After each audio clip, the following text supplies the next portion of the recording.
I do like that little animation they've got there on the left though. That's quite cute. It's a cat with a jelly on his head. I just got it. Get it? Oh my God, Yeah. same. The I've never Jellycat. Yeah. noticed that before. How Yeah. dumb are we? Um, Jellycat. No.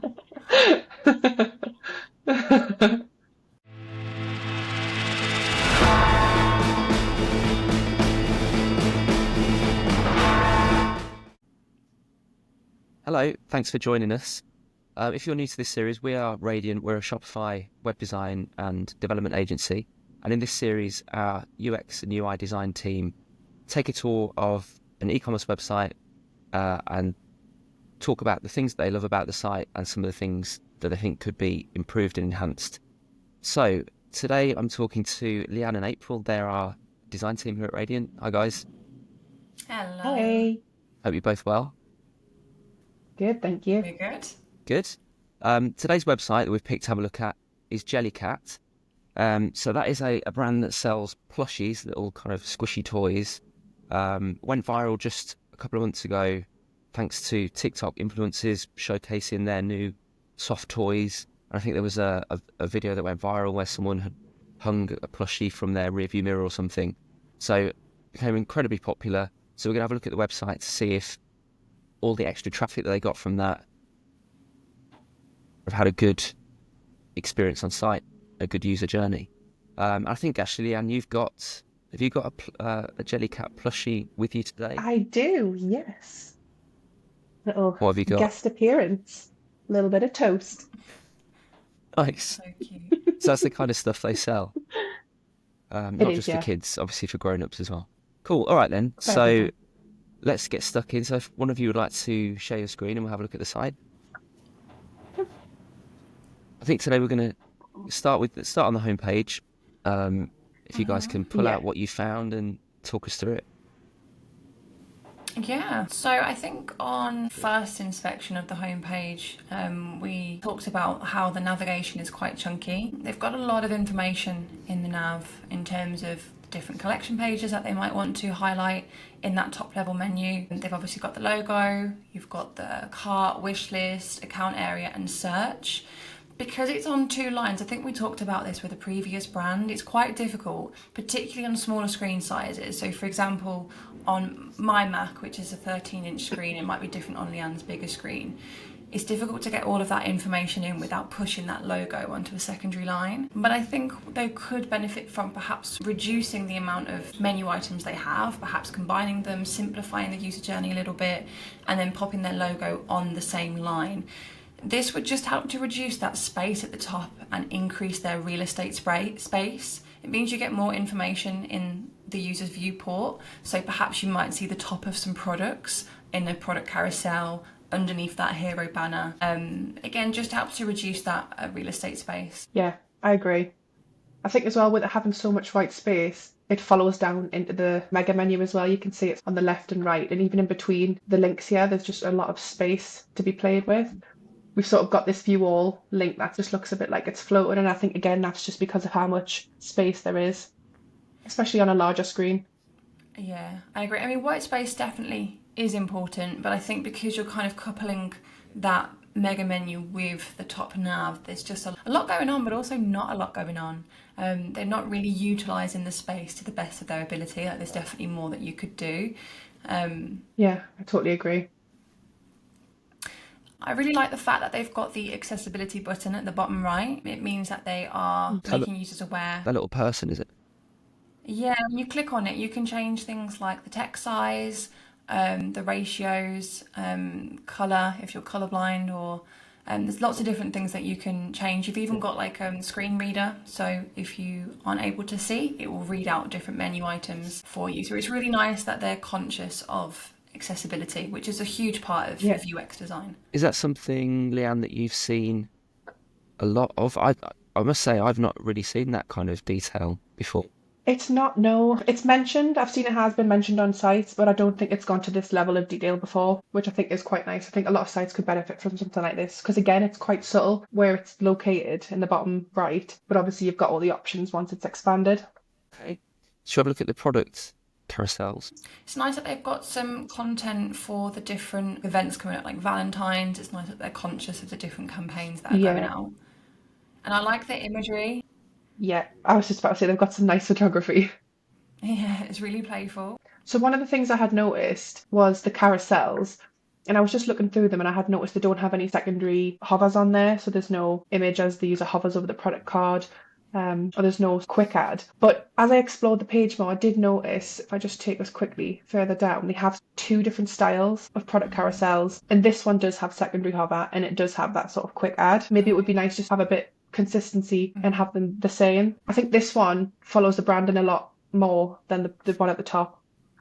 I do like the size of the one at the top. The actual image size, the product cards are bigger so that you can see Yeah. more. Another thing, they're obviously very conscious in this section of promoting products that are relevant to, like I'd said, Valentine's Day in this instance. But it might be nice just to have a title to introduce this carousel. I mean, it's not, I'm kind of splitting hairs at this point, but I think it's nice to introduce the section, particularly if we are kind of accessibility focused. A screen reader would read out the product title to introduce that carousel. So if it was like Valentine's offers, at least you'd understand the context as to what that carousel is for. But I agree, I definitely think a hover effect or a rollover image for a different angle of the product on these product cards in the carousel.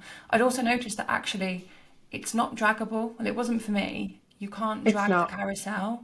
You actually have to use the arrows, which is fine. But I think a lot of users are used to being able to drag, or if you've got like an Apple mouse, you can swipe a carousel with that. Yeah. So we're saying that we like the carousel below in terms of having the secondary image, but the top carousel in terms of the size. So kind of Yeah. a hybrid of the two. Yeah.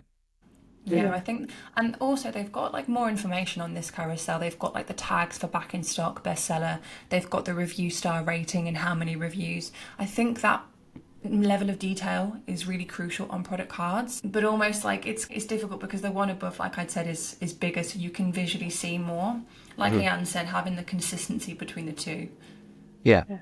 And And I would just like to note on this, you are able to drag and scroll. and you couldn't with the one up above. Yeah. Okay. Yeah, so consistency issues. With such a large amount of products, search is kind of increasingly important, isn't it, on sites like this? How does that function here? They do it quite well. The one thing I will say, I think it throws users off slightly when it's located on the left. I think it's just not normally a well-known placement. It's either centered or to the right. I will say though, once you start typing into it, it does give a lot of information back, which is quite nice. In agreement with Leanne there, users tend to view content on a website in a Z or an F pattern. I think I've mentioned this before, so they read from left to Yeah. right. And it's great having the search there. It kind of depends on how their users are searching for things. Like if they're landing on the site knowing exactly what they want because they may have seen it on TikTok, search may be more important because, oh, I've seen Tommy the Teddy or whatever they're called, and they know what they want and they're going to search for it. If they don't know the names of things, actually the menu items or the collections that they've got would be more important over the search. So seeing that before the search would have more prominence. So it depends on how users are finding their products. And that would only be uncovered if we had real-time data from their users or information from, how their customers are shopping. But yeah, whatever they're using for their search, they've got like suggested search, popular trending searches. So it's quite comprehensive in terms of what information they're showing there. Okay, just scrolling down a little bit there, I see that where are those jellies hiding bit, you just scroll past down. I think is that kind of a nice way of implementing the back in stock functionality? It's nice. The imagery is really cute. I think they've done a really fantastic job at their imagery and their campaigns, but I feel like it's a little bit missed. Like, where are the jellies hiding? Well, so's the content. Like, it perhaps Yeah. wouldn't read that. Yeah. Like you said there, as I was scrolling, you sort of just miss this section. And I think it's just because of how narrow it is on the page. Although it takes up the full width of the page, the height just isn't there when you compare it to other content blocks such as this. These are a lot stronger and a lot more visual. When you come to this one, you're just sort of presented with a question, and I think again, easily missable as users scroll. I do like the concept. I just think they could expand on this, make it a bit more visual, prominent on the page. Okay, and then scrolling down, so we head down towards the footer. What are your thoughts here? I just think the footer's rather large. They have all the content needed, so obviously they've got the newsletter sign up, they've got all their links in the footer, and again, the footer is a little bit more branded if you compare it to certain parts of the site. But again, it does take up a lot of the screen. The footer isn't that big, is it? But then when you get down to the social bit, yeah, there's another half again. Yeah. Do you know what? It's the footer. People kind of disregard the footer because it's like, oh, it's the last thing of the page. No one's really going to see. But actually, like, it is the last thing of the page. It's the last thing that your users are going to see before they kind of move on to the next step in their journey. Make it worthwhile. Sometimes if you can't find the information you're looking for throughout the site, you revert to the footer because you typically think that's where you're going to find it. And although they've got the information, it's just, like Leanne said, it's quite big. That coupled with, like, if you look at this viewport, the height of that footer coupled with the height of that nav, you've got no content in between. They're really missing out there. If you've got like one chance to really sell or push a product or something to your user, in this instance, you're missing it. Yeah, Fair. definitely. Totally agree. I reckon they could make better use of this space by bringing in the newsletter, sorry, into the main part of the footer and just tightening up all the links here. That way, it would only take up a shorter amount of space in the viewport, and you would still have space for the content above. Yeah. Yeah, agreed. I do like that little animation they've got there on the It left is side. nice, That's yeah. quite cute. It's a cat with a jelly on his head. I just got it. Oh my god, Yeah, same. I've never yeah, noticed that before. How yeah. dumb are we? Jellycat. No. So we've all clocked that. Should we take a tour through to a product page and have a look at how it Yeah. works? Click on Bartholomew. Whoever comes up with the namings for these is just brilliant. Yeah. So what have we got here? So this is the PDP, is it? The product page. Yeah, product page. It's an unusual way to kind of have an image gallery like this. I like it because the product's very visual, so why not have kind of presence of the image gallery over everything else? But it is unusual. What do you think, Leanne, on this? I agree. I like that they're trying to showcase the imagery, but I think in this case, viewing it on this size screen, it pushes all the important information you actually need to purchase the product out of the viewport. Obviously, as a user can't scroll, it's nice to have that nice and high up within the viewport. I agree. It might be nice to instead of just one image, you could have like a grid of four. So like the imagery side by side, or you have the standard image, main image, and then like the thumbnails. I do like this concept. We're seeing more and more brands kind of have this concept of having like the images, and sometimes they auto scroll, and it's really like a fun approach, and it's very visual. But like Leanne said, that price information, the buy information is kind of really what users need when making their purchasing decision. Again, because we don't understand their users as much as they do, and we haven't kind of had access to kind of data or anything, it's difficult to kind of say, yes, it's going to work better, or no, it's not. But just from experience, typically you would see the buy information on that right hand side. Yeah. Yeah. So when you then get into the detail of it, is there a good amount of information about the product once you scroll down? I'd say so. I mean, it's quite comprehensive. They've got like the reviews, they've got like all of the product information. I think maybe they're missing maybe a kind of storytelling piece. I mean, from what my understanding, each teddy has its own kind of personality, and that's why people want them. It's kind of collectible, isn't it? Like people want Yeah. the newest one, add to their collection. I think they're missing, and I think we're going to talk about this further on, the kind of the personality of each individual toy. And Yeah. like I said, there's a storytelling piece. Maybe there is a story behind each product that they bring out, and I think they're missing that. And I think that's what people are buying into, the personality and the story behind each product. Yeah, I agree. And I think it works well on desktop, but I think once you get the mobile, if I just quickly jump us into a mobile view, with the size of the viewport available, it's quite a big scroll depth on here. And I think the product details could benefit from maybe being a little bit higher up the page. I think because this section here, um, sort of what we say, what you say, takes up a lot of space on the screen. Yeah, it's quite large. Yeah, and I just think on a mobile perspective, it looks a little bit disjointed because you go from sort of product information, sort of want anything about product personalized, and then you may want some details. You don't want to have to either think it's missing or have to scroll to find the information. Another thing that a good point about this, what I do like is their wish list functionality. But I don't know the age range of the customers. I mean, personally, I would buy a Jellycat. I've already Well, added it to Leanne's my got a birthday slice of wish toast. list. Exactly. But I do like their functionality where you can like create a wish list. Like it's quite personalized. Like you could have a wish list for like different collections. You can create your own wish lists, which I think is a nice feature to have. Yeah, So I do like that. yeah, that is a nice So, feature. so you can have multiple wish lists as well. I'm assuming so. I've not Yeah. tried it, but it says add to my wish list or create a new wish list. I'm assuming that you can create. It's like with our wish list app. You can create multiple wish lists for different things, like different collections. You can organise your wish list, which I think is quite a nice feature. Does this one require you to sign in there, Leanne? Did I see? It does, You yeah. have to create an account to have a wish list. Yeah. Which I think sometimes is quite. Actually, no. Some sites actually you can have a wish list without having an account, but it is pretty standard to sign up with an account within a wish list just to retain that information. Back on the images, what do you think about the zoom? I like the zoom. Yeah, it's important. I think it shows enough of the product, it zooms in enough. It works as expected. I think with the size of the gallery they've gone with, I don't think they need to have one that opens up full screen because I think it would just display the same size.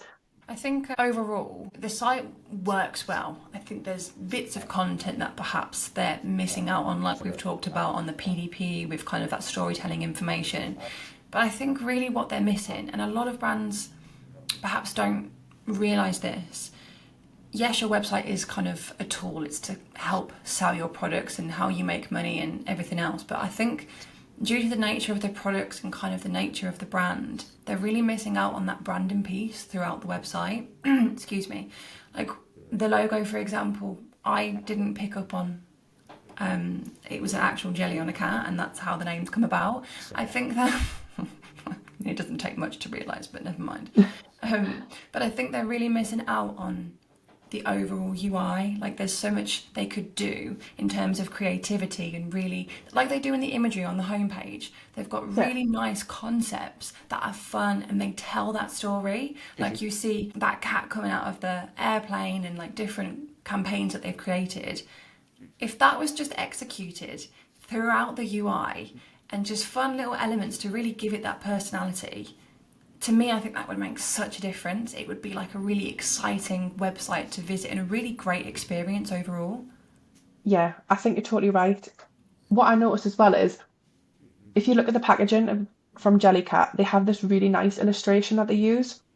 And I think they could pull this into the website and they could use this in certain elements. And I think it would just elevate it a lot more. Another thing as well I noticed is they're so heavy with user generated content in terms of sort of TikTok and Instagram. They're missing that, I think, from their current site.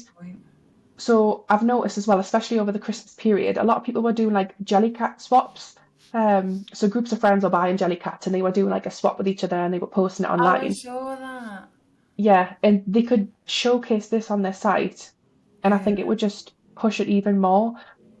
And they just do so much social that they don't showcase it on the There's website. no integrate. It kind of looks like a completely different brand. Like if you look Yeah, at the videos of their in-store experience, I don't know if you saw it, but when they brought out that like fish and chip collection, I don't know if that's correct, but it is. customers would go in and like the servers would be like, oh, what do you want on your fish and chips? Do you want salt and vinegar? And they would package it up, and it was like this amazing experience that people actually bought the toys just for that experience.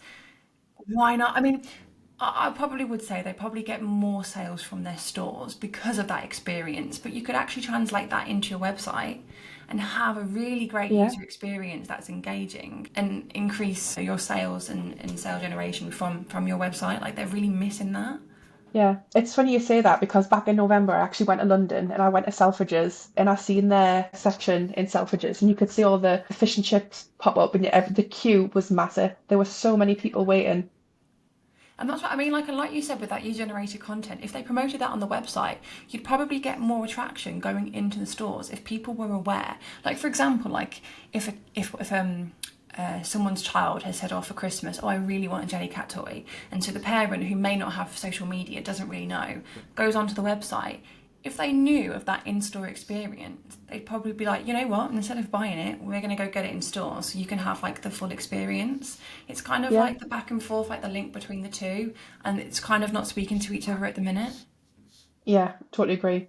And if you relate back to Instagram as well, I was having a look at this not long ago actually. They've got some really nice imagery on their Instagram as well. And I think they could include that in their site. And I think that again, that would just tie everything together. Yeah, I agree. Yeah, that's all. Yeah, really good points. So bring that all through and kind of make it all more of a cohesive experience for the customer. Yeah. Yeah, that's good. Okay, great. I think we're going to finish with quick question that I was going to put to you about the concept of pop-ups, just in general. When I went to look at this site, I noticed they have got pop-up that I don't know if it's an exit intent one, but it appears quite soon after you land on the site anyway. A normal kind of subscribe pop-up. And I was just interested to know what you as designers thought of pop-ups as a concept. So tough because so many brands do it. Like even Matt, you've implemented one on our agency website, which has caused a ruckus internally. No, I'm joking. It's difficult. The intention, there's always an intention behind the pop-up. Like in this instance, it's for a subscription to get kind of newsletter sign-up so they can send out reoccurring email campaigns. I do get the intention, but we're kind of like advocates for users because we speak for them. Like we design for them and to improve their experience. If we were to put ourselves in the shoes of a user, pop-ups are so annoying, especially like if you know what you want and like I just want to get there and I want to do it now and I want to blah blah blah. Having that kind of whack in the face, it's quite intrusive in their journey. But then on the other hand, there are times where I personally have had that mindset with pop-ups and I've closed it instantly and then I realised, I could have had 20% off. Mm-hmm. Yeah. So again, it's like catch-22. Like sometimes they're annoying, but in other times, actually, they're really helpful. What do you think, Yeah, Leanne? What do you reckon? No, I agree. I think it's a 50-50. From my point of view, I do the same, April. I'll click off it instantly because I think, I can't be bothered with that popping up. But then I do think, now I need to find somewhere to try and get that like 10% or 20%. Yeah. But what I have noticed is when doing sort of the research behind it and looking at sort of the back end of how people use things, it is very 50-50. A lot of people do actually use a pop-up, even though they can come across as quite irritating or intrusive, I suppose. And I think what doesn't help is if the website has multiple pop-ups alongside their main one. I think that's the sort of the deal breaker. If there's too much, people are just going to exit everything. I think you've just got to be a bit clever. I think it's something that you've got to test. If your users aren't clicking on it and they're constantly clicking off, because you can tell with heat tracking software, then remove it.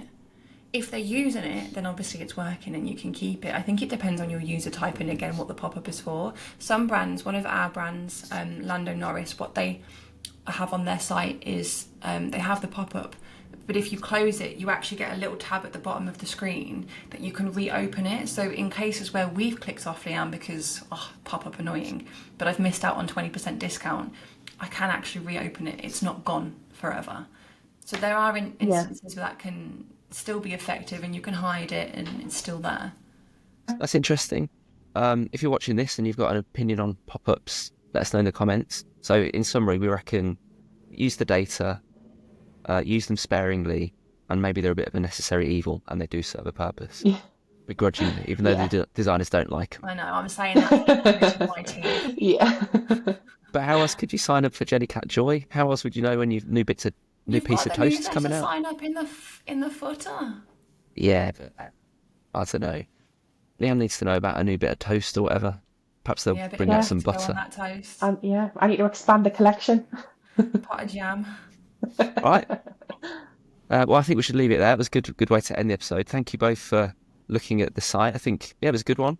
Let us know what you think if you're watching, and we'll see you on the next one. Thanks very much. Bye. Bye.